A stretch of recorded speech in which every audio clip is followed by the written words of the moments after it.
Okay, so when you go to Dallas, are you alone or are you with a group of other guys? Yeah, so there were probably 7 or 8 guys from Houston who went out to study there, and in the house total there were probably 90 guys from a lot of different dioceses all over the United States, pretty much. Did you guys know each other, that group from Houston previously? We had a couple of meetings together, basic orientation stuff, but didn't know each other too well. Yeah, and then there were guys who already were at the seminary from Houston too, who'd been in a few years, so it ended up being a pretty good group of us. Was Father Ryan with you there in that group? So he went to Louisiana. Okay. Yeah, so that's kind of strange. I didn't really get to know him very well until I came back to Houston for seminary, and then our paths kind of crossed again. How about Deacon Joseph? Deacon Joseph came in the 2nd year. Yeah. So you were already in there. Yeah, so I was a year ahead of him. So when he came in, yeah, I knew him over that summer before he entered because we just had hung out a couple times and things like that. But how about Father Matthew? Father Matthew Suniga, I think he was... I don't think I knew him till I came to St. Mary's in Houston. I think he was 2 years ahead of me. Okay. Yeah. Okay, so you're in Dallas and you're taking college classes. Are you taking law classes? Was that the course that you decided to pursue? Because you said you had thought of... Yeah, no. So the way it works is if you already have a college degree, you do just a lot of philosophy, basically. Okay. If you don't have a college degree, you do 4 years of college and get a degree in philosophy. So because I had my degree, it was weird because I was 18, so I was living with the freshmen, guys in like the first semester of college. But I was taking classes with the guys who graduated. So they were 23 to like 30, a lot of guys who were So older. you're the young one again. Yeah, so again, I'm the young one there. But it was kind of best of both worlds because I hung out with the guys who were my age. We had a lot of fun on that hall, but I was able to take classes with the older guys, so it worked out pretty well. You got to network with a lot of deacons and priests that are all around the area now. Yeah, it's pretty cool that you build a lot of those connections with guys and who are ministering in different areas. So how long were you there in Dallas? 2 years. Just 2 years, but normally it would have been 4. Yeah, so if a guy hadn't been to college, it would be 4 years. So like for Deacon Joseph, he did 4 years there. And actually when my spiritual director at the time had said like, maybe you should not even go into seminary yet because you're so young for your education level. They might have you go extra time. Okay. So he even thought it might have been a good idea to go to law school and then go into seminary. I did feel like God was calling me in, at that time. So, but there were conversations when I was at the seminary about me staying 2 extra years to get like a master's degree in something, so I could get older. Which I prayed a lot with and had peace about if that's what they wanted, but they ended up after those 2 years voting me on to move on. So master's degree, huh? That's what they thought about. What would you have taken your master's in, if ever? They said probably philosophy would have been like the most like realistic thing, the most helpful thing in ministry. They basically want you to have philosophy just to kind of understand the world and the human person, and then to take theology after that. Why do you think they suggested that you stay there longer? Is it mainly just because of your age? I hope so. Or they wanted you to go through the entire 4-year process to get that full experience? I think, yeah, it would just be my age, So again, all the other 18-year-olds there were going to be there for 4 years. So for me to leave at 20 was just kind of like... Yeah, you're the exception to the rule. Yeah, it was a little bit unprecedented. But it's interesting because the way it worked out, like Deacon Joseph went for 4 years there, but because he went to Rome, you don't do pastoral year like we do. Yes. And he's pretty young too, so he'll be ordained almost as young as I was, just kind of the way it worked out with him. So okay, so after those 2 years, that's your pastoral year. Oh, actually, so you do this 2 years, then you come back to Houston, okay, and you do 2 years of theology. Then you go on pastoral year, then another year of theology, then you become a deacon, another year of theology, then you become a priest. Wow, okay. It's confusing. Yes, it is. So 2 years in Dallas. Yeah, 2 to 4 years of philosophy, 2 depending to 4 on, years. Yeah. This is a long process. 7 to 9 years, yeah. Wow. And then you come back to Houston, and then where are you? What parish are you at that point when you come back to Houston?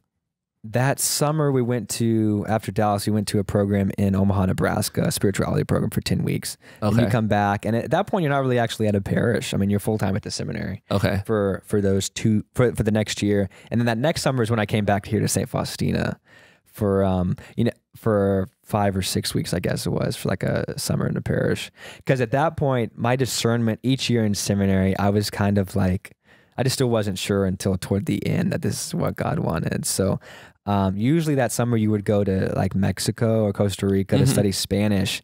And I remember asking like, can I be in a parish? Because like I'm still trying to figure out like if this is the path for me, and like studying Spanish, if I can do that later when I'm more confident about my vocation, that would be good. So I really want to be in a parish to figure out, if parish life is really where I'm being called. So there was still some doubt there. Yeah, there was a lot of doubt until the end of pastoral year, which was 5 years in. Yeah. Okay, so at that point, when you come back to Houston, do you call up the ex-girlfriends? And I know I'm hammering this in a lot. There. No. Just to see if you're 100% sure? No, I was not doing that. But there definitely was after that first year in seminary, I remember there was actually a point that next summer, especially because we were talking about maybe staying 2 extra years. I was kind of like, if that's what God wants, okay. But I'm not really like super enthusiastic about just 2 extra years of seminary. I thought about like taking some time off and doing something else. And there was even one point where like, I think I told my dad, I don't think I'm going to go back. And he was like, okay, that's fine. My parents were like so supportive. And I almost didn't. And then like, there was like a little tug. It was like, no, you go back. And I was like, okay. So we loaded up the car and I went back to Dallas. And I love being at the seminary with the like hanging out with the guys. Like there was a blast. There was just some awesome memories of us hanging. I mean, that's having like stupid stuff, having Nerf wars in the hallways and guys doing pranks, and like what kinds of pranks did you guys do? Early on, I wasn't involved in this one, but a big group of the freshmen went to the seniors' hallway and put out like 2,000 little cups filled with water all in the hallway. It was crazy. 2,000 cups of water. I think it was like 2,000. They bought a bunch of sleeves of cups. And they spent a couple hours filling. What's annoying is I don't even think it went that well. Like the guys just knocked them over and like moved on. I don't think they put enough water in them to really make a difference. There was that, and then guys used to come to the showers and they would take one of the knobs off, either the hot water or the cold water. Oh. And if it was the hot water knob, you could still take a shower. It's just uncomfortable. If it was the cold water knob, like you'd burn yourself. You couldn't take a shower at all.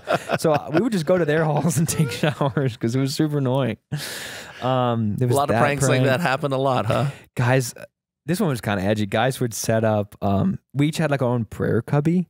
Okay. With like, you have your stall and you have your breviary and your Bible and everything. Guys would like set up Legos and action figures, and other guys, so they'd show up for prayer and it'd be a bunch of like Legos.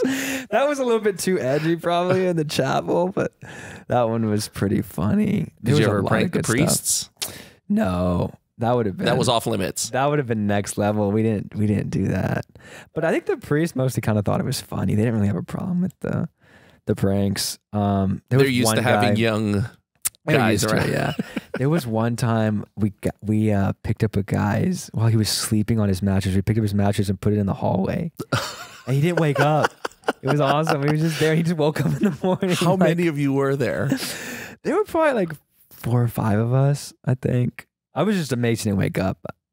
That was a pretty solid prank. It didn't hurt anybody, but it must have been weird for him to wake up in the hallway.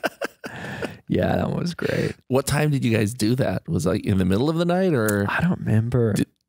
He might have gone to bed early or something. He must have been super tired. That might have been what it was. Yeah. Did anybody play any pranks on you? I'm trying to think. I don't think there were a lot played on me. Since I've come to this parish, there have been a lot of pranks played on me, but before at seminary, there wasn't. What kind of pranks did they pull on you here? You haven't heard about this? Man, when I was getting ready for my birthday, like in the weeks leading up to my birthday, first they filled my office with balloons. I remember that one. Balloons. Yes. Then that was all over social media. Covered a part of my wall in my office with 100 pictures of me. Oh, yes. Yes. Which was crazy.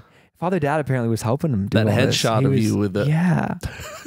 And he was letting him in. And then there was one where they put like, they gave Father Dad something to put in the rectory that was like, it was like this scary picture that said like, the calm before the storm. It kind of freaked me out.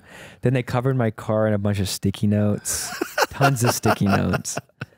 And they put an air horn underneath my desk chair. So when I sat down on it, like, there were some good ones. Did you jump up at that one or? No, well, it's funny because it didn't like go off perfectly. It was more like a psst sound. Oh, And so I was just like, what's happening to my chair? It was like exploding. Then I realized it was the air horn. So yeah, we have a very prankster parish.